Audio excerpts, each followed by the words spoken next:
Almost Shabbat, almost Shabbat Shalom. Hello, everyone.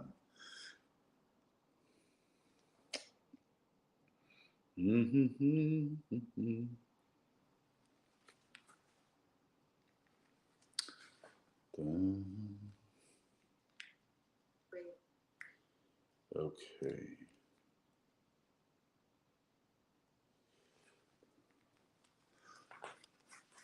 Hello, everyone. Almost Shabbat Shalom. I know it is a little bit late today.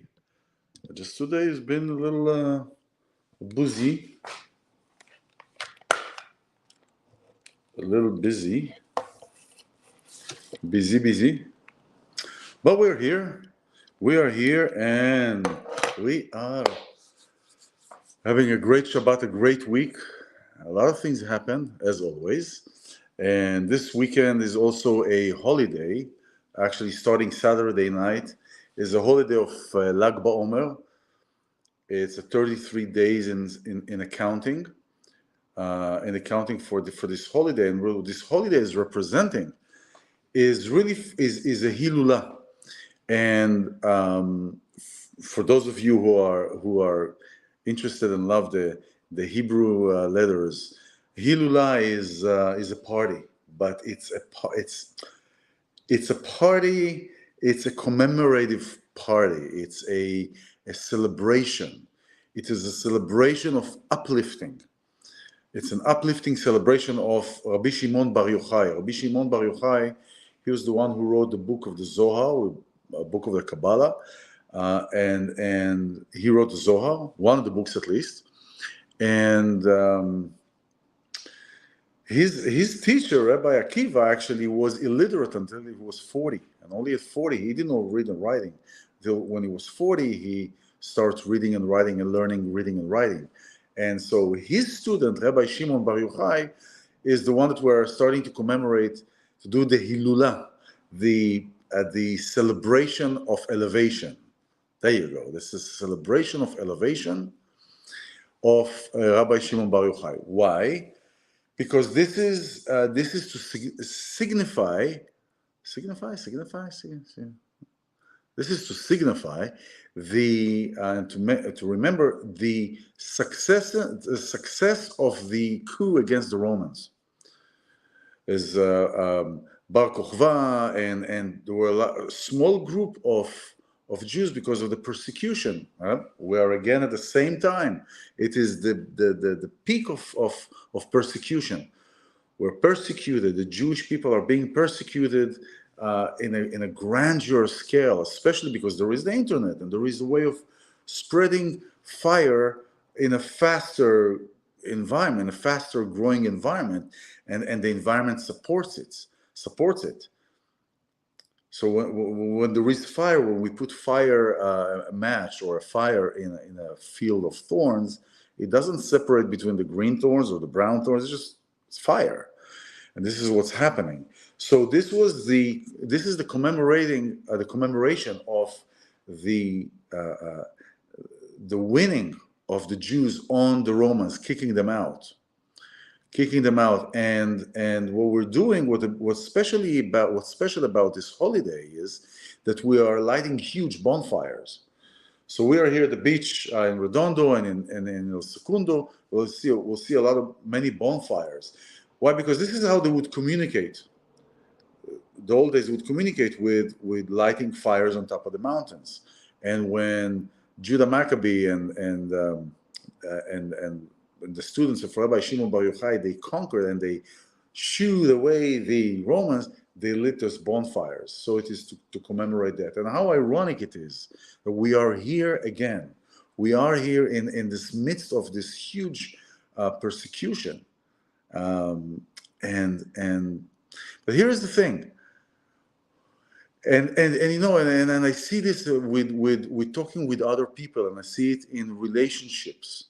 And when somebody is trying to hide something, when somebody is not truthful about something, then there is a shadow, and the shadow is not allowing that person to be truthful. So when somebody is hiding something, or somebody is not being so truthful, then that person many times, unaware, will be on the defensive, will attack, and will bring the shadow in.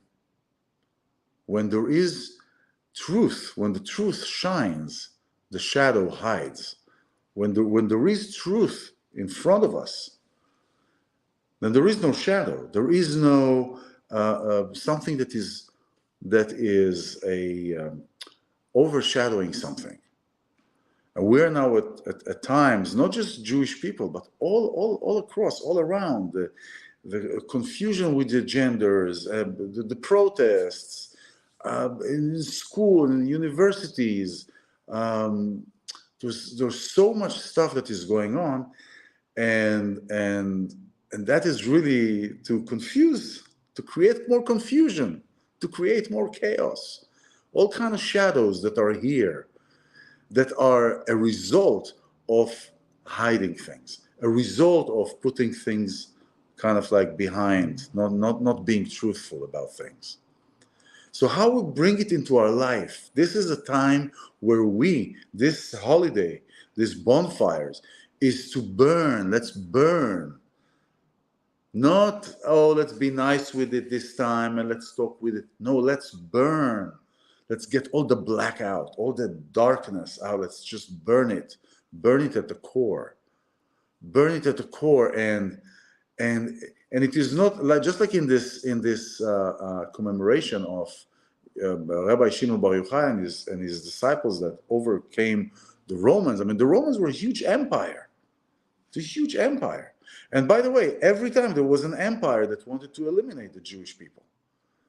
And we survived, and not just that we survived, because of these atrocities and because of this pain, we thrived because of that. And every single empire that was persecuting the Jews are gone now. They're gone. So, you know, so what caused, also, for example, if we take the 67 war in Israel, the 6-day war, where all the Arab nations wanted to eradicate Israel. It didn't happen once. It happens in 48, it happened in 52, then it happened in 67, then in 73. They started the war, right? They started the war, and Israel wasn't big in numbers. So what is it that caused that still brought Israel, or the Jewish people back then in Rabbi Shimon Bar Yochai and even now, to move forward? It's that fire. It's that fire. It's that internal faith, internal knowing, internal accepting that this is our home, and we are protected, and we have our cause. And when we're united, game over, man. Game over. So it is not the numbers. It wasn't the numbers. It was the cause. So if we bring it down to ourselves, it is the cause that we're looking at into a certain direction, and we're saying what it is that is driving me, what it is that is fueling me, despite everything else, what it is that is fueling me, despite whoever is near me. This doesn't matter who it is, this or this, despite of what's going on outside, despite of work situation, despite of what is fueling me. Those external things, those external people, those external situations are external situations that are here only to put a shadow on truth, to put a shadow on our truth, to put a shadow on our truth, which our truth is our light. Our truth is our light. That is the truth. And when the truth shines, when our light shines, the shadow hides. There is no shadow. Unless we're standing in somebody else's light or near somebody else, and then there is a shadow our shadow is, right? So it is our light, and it is our conviction, and in our, just like in Rabbi Shimon, just like the small against the many, it is not the numbers that got them where they are. It is their determination, their faith, their goal, their faith in themselves, their faith in God, their faith in their way of looking at things. It is way stronger than a number, and that is why there was a breakthrough. And with us, this is our breakthrough to remember our light. And when we put a bonfire or a match together, we get a huge flame. And this is, and when we care about what the other is going through, when we see somebody in the street that is struggling to move from one place to the other, you stop the car and you get and you help them. When we see somebody that is, the road is the best example, because there are many triggers in the road. How are we on the road, for example? That's the most common denominator for everybody, right? And so, and many times the reason that we don't remember, the reason that I look at our journey, the way that I look at our journey is when I work with people, I use a lot of analogies. Also, when we talk like this, I love analogies. Analogies are great, are storytelling. It's great. I like to look at our journey like we are computers. We're computers. We're computers that we have a hard drive and we have RAM. We have the physical memory, the memory that when we hit save to the document is being saved on the hard drive permanently. I mean, nothing is permanent, but permanently on the hard drive. So when I turn the computer off and I turn it back on, the file is there. And then we have a RAM, the random access memory. The random access memory allows, while the computer is running, aka while we're living, this is our life, while the computer is running, to run many applications and to keep the information of these applications running, and to allow many operations to happen at the same time. I can run many applications. I can run Mail, I can run Photoshop, I can run other Adobe products, I can run Premiere, I can run DaVinci, a lot of editing programs. I can do a bunch of things at the same time when my computer is up and running. When I turn it off, everything that's stored in the RAM, if it wasn't saved to the physical file, to the permanent file, let's put it this way, it's not physical, but to the permanent file on the hard drive, if I didn't hit save, anything that I've done is gone. And what is it equivalent to? It's equivalent for our life here. The RAM is our present. The RAM is our present life, is our existence in this world. 20, 40, 50, 60, 80, 90, 100 years. That's the RAM. That's our RAM. The lessons that we learn, and when we are going through experiences, because really only through the experiences can we learn. Information, we can get it, but without the going through an experience, we didn't complete that experience. So the experience, if we learn from the experience, say, I got it now. I know why I'm triggered. Okay, I know why I'm triggered. Save. So now I know why I'm triggered. Oh, I see. I know why I behave in a certain way. I know why I wasn't able to accomplish or to focus I get it now. I get it. And things are starting to change. It's not that it repeats, things are starting to change. Okay, that means that I hit save. So what happens to this file that is being hit save? That is our soul. The hard drive file is our soul. That's our journey. Our journey, so we hit save, and then we hit save on all the applications, and then we either shut the computer down or our computer crashed. Our computer crashed, or we had to shut it down. What happened to all the RAM? Wiped out. Meaning, if I didn't hit save, and I typed 300 words document, I'll have to retype and remember and retype all these 300 words document. If I hit save of that file into my soul, into the permanent file on the hard drive, then when my computer reboots, when my RAM reboots, this random access memory, when it reboots, meaning I'm back in this next life, a different incarnation, my soul retains that lesson that I've learned. So our soul is cumulative, meaning our soul is like a file of a Word file or a Photoshop file on a computer hard drive.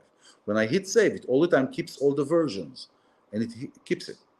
Our memory, our being here in this life is not. Our soul is cumulative. Our memory is not. It is regenerative.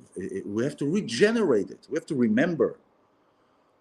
Or we don't have to, but we try many times to remember. We do past life regressions, we do this, oh, I was this in past life, I was that in past life. We try to, the point is not what we were in past life, The point is not what version I did in the file. The point is, where am I going with this file?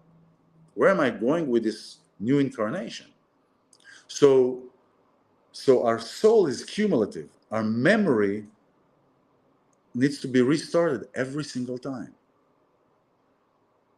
And if I want to remember those 300 words that I forgot to hit save while the computer was running and the RAM was still operational, and I did not hit save, and remember the computer crashed, now I lost all the 300 words, I have to redo it. It's like these lessons that we come here and we do it, or we are doing it with a different relationship again and again. And we have to, what did I say there? I remember. Oh, and then part we don't remember, so we have to recreate it. We have to live it again. We have to relive it and be in this place of, oh, I see, yeah. So this is how our journey, our spiritual journey is. Our spiritual journey is just like a computer. And so when we are trying to remember what our passion is and what drives us and what is our fire, first of all, we better hit save, right? Every time but we can hit save only if we understand it. If we get it and we are moving on. Because if I hit, exactly, do you hear that? If I hit save and I didn't do anything, that it's not going to save any changes. It's not going to save any changes. So to remember our passion, to remember our fire that is unique to us, and it is accessible. Could be in this life, could be from past life, could be from past experiences in this life. But to remember always to hit save. Right? So with that, with this bonfire that we're going to light tomorrow night for Rabbi Shimon Bar Yochai, for the few over the many, for the determination and the vision over and the goodness and the kindness over the evil and over those who want to keep us apart. That's why we have all this crazy stuff that is going on. And the arguments and the fights and the protests and the this and the that and the confusion with the genders. Think about it. It's like every time there is something new to keep us apart, to keep our fires down. Let's put a cap. And fear. The only reason fear exists is because we give it space. We give it space. We allow it to be. We allow it to be.